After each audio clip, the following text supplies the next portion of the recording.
Après un accouchement ou à la ménopause ou avec différentes situations que l'on peut vivre dans sa vie quotidienne, la sexualité peut être un sujet qui passe au second plan. Alors, on sait bien que ça fait partie intégrante d'une vie de couple et que chaque humain, chaque personne a besoin d'aimer et d'être aimé et la sexualité fait partie de ces attentions. Comme je vous le disais, il peut y avoir de nombreuses raisons qui vont expliquer une baisse de désir, aussi bien chez l'homme que chez la femme. Et c'est ce que nous allons voir aujourd'hui, comment identifier les causes et comment y trouver des solutions.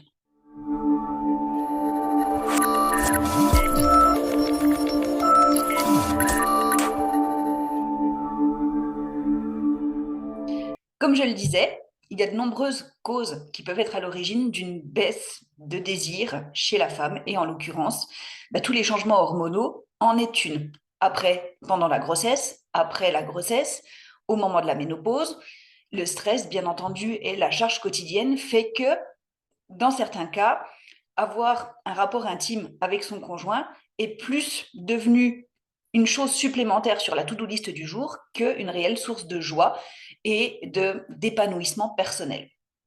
Clairement, ce qui peut arriver, c'est des difficultés de pimenter notre vie de couple, notre vie sexuelle. Ça peut être un manque d'attrait pour la vie intime, ça peut être un manque d'intérêt pour les attentions de notre partenaire, ça peut être notre partenaire qui vit lui-même ses propres difficultés, ça peut être une image de soi déficiente, ça peut être un besoin émotionnel qui n'est pas reconnu. Et on passera aussi les éventuelles croyances et attitudes culturelles ou religieuses. Donc, bien entendu, en cas de problématique, vous pouvez aller voir un sexothérapeute, mais en attendant, voici déjà quelques pistes pour pouvoir recréer des conditions favorables à une complicité et un petit peu plus d'intimité. Connaissez-vous les 5 langages de l'amour? C'est Gary Chapman qui en a parlé dans un de ses livres qui s'appelle Les 5 langages de l'amour et qui explique en fait que nous avons tous un mode de fonctionnement différent par rapport à la manière dont nous attendons de l'attention. Et comme souvent, on a tendance à donner aux autres ce qu'on aimerait recevoir nous, mais ce n'est pas forcément ce que les autres attendent, il peut y avoir des incompréhensions, des malentendus. Et du coup, on peut avoir l'impression de donner énormément à l'autre, mais si c'est pas ce que l'autre attend, l'autre ne le perçoit pas. Et l'autre peut se sentir frustré de ne pas recevoir ce dont il a besoin. Donc ces 5 langages de l'amour, ça va être des paroles valorisantes, des compliments, des mots doux, des encouragements, des paroles réconfortantes. Ça peut être des moments de qualité, donc créer un cocon privilégié avec son conjoint, son partenaire, pour pouvoir recréer cette dynamique-là de complicité. Ça peut être des cadeaux, des voyages, des fleurs, des attentions. Ça peut être des services rendus pour certaines personnes, pour certaines femmes comme certains hommes, le fait d'être soulagé des tâches quotidiennes, d'aller chercher les enfants à l'école ou aux activités, de la vaisselle, de certaines tâches, est une marque et une preuve d'amour. Et bien entendu, le toucher physique. Alors, dans ces 5 marques différentes, est-ce que vous avez repéré laquelle était la plus importante pour vous? Et est-ce que vous connaissez celle qui est importante pour votre conjoint?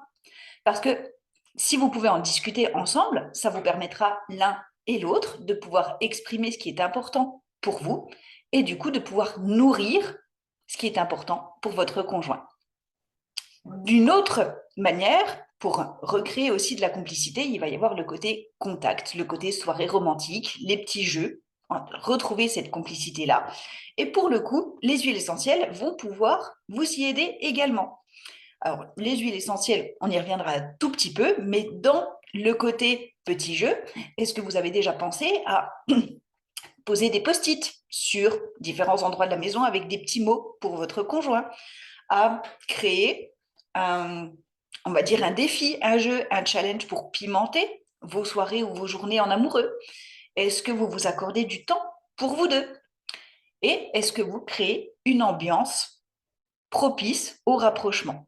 Et pour ça, effectivement, les huiles essentielles vont être notre outil privilégié, enfin du moins celui dont je vais vous parler, avec 5 huiles essentielles principales. La première étant l'huile essentielle de patchouli, qui est vraiment l'huile qui va nous permettre d'être irrésistible.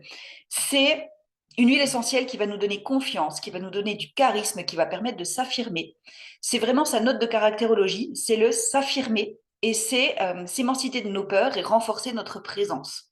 Il y a vraiment un côté très féminin, très chaleur, très, comment dire, rondeur, très féminin. Je crois que c'est vraiment le mot très séducteur, sensualité, avec le patchouli.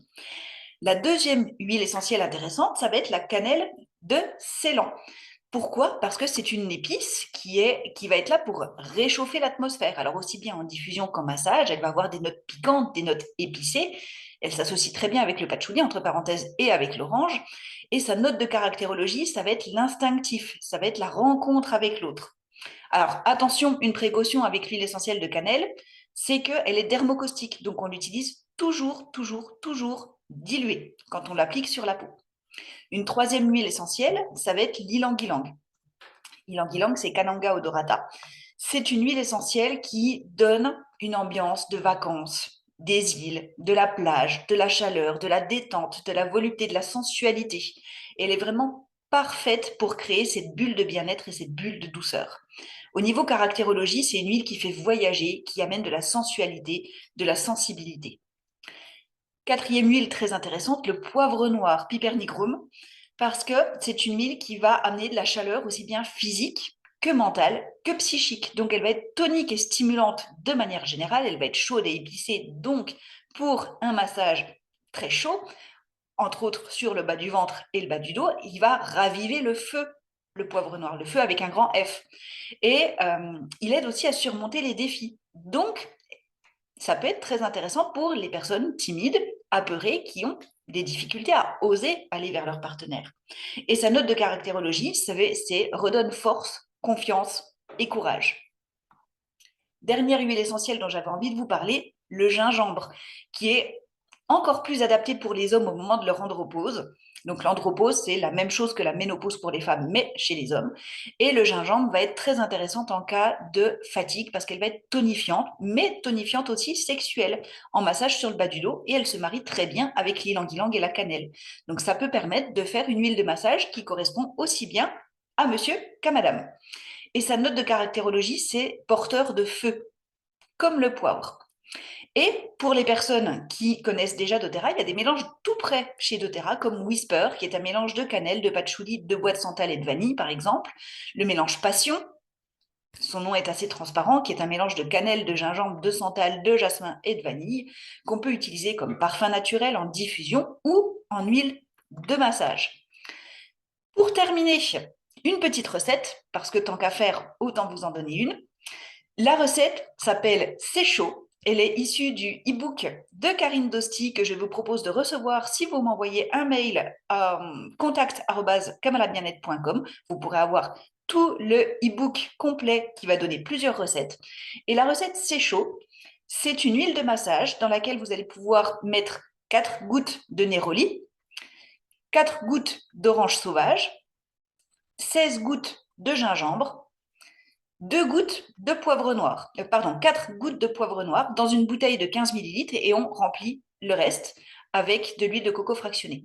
Donc 2 gouttes de néroli, 2 gouttes d'orange, 16, je vais y arriver, 4 gouttes de néroli, 4 gouttes d'orange, 16 gouttes de gingembre, 4 gouttes de poivre, mais on divise par 2 si on utilise les huiles doTERRA. J'avais noté la recette en version huile doTERRA puisque ce sont des huiles que j'utilise, tout simplement parce qu'elles sont tellement pures et concentrées que, en divisant par 2 la plupart des autres recettes, on a déjà largement une efficacité qui est incroyable. Voilà, donc n'hésitez pas à m'envoyer un message si vous souhaitez recevoir le e-book. N'hésitez pas à partager en commentaire vos astuces, vos techniques pour recréer de la complicité dans le couple et remettre du feu dans le couple. Et moi, je vous dis à très très bientôt pour une nouvelle vidéo. Bye bye!